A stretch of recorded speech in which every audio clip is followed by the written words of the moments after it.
Oh, diba? Halimbawa, kasi na-try mo na yung... So, this is peekaboo. So, wala siya dito. Kasi ito yung normaling ginagawa lang. Kung halimbawa, gusto mong i-try yung color, ganon. So, yan, rose gold yan. Kung gusto mo ng something na mas pinkish, pwede kong i-intensify yung pink.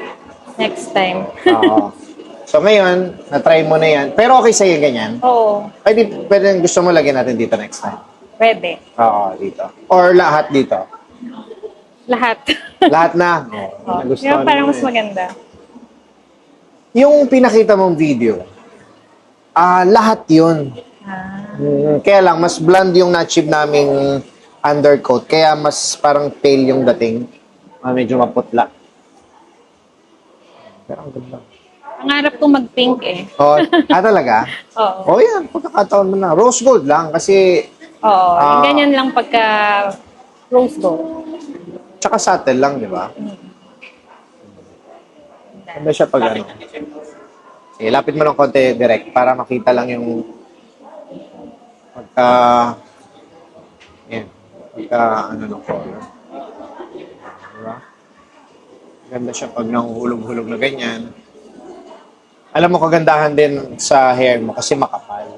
Oo. So, pag medyo makapal, mas malalo siyang ano, dito mo direct sa kanto para makita. Yan. Diba? Mas kitang-kita yung...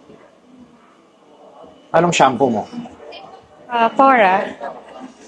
Hindi nga, talaga. Yun yung gamit. Oo, tsaka yung Kerastas. Alternate. Pero more on Fora ginagamit. So, sulfate-free? Oo. Yung Yung itim yung... meron akong black, tsaka yung... Ito, yung itim yung... Oo, meron. Tsaka yung parang purple. Oo. Ina-alternate. Yung purple pag ano lang Once a week. Oo. Pag as needed lang. Worry ko dun yung dito eh. Baka magkaroon ng effect siya na... White. Pumuti. So, hindi ko pa na-experience yung gano'n. Pero yung sulfate-free, pwede na yan.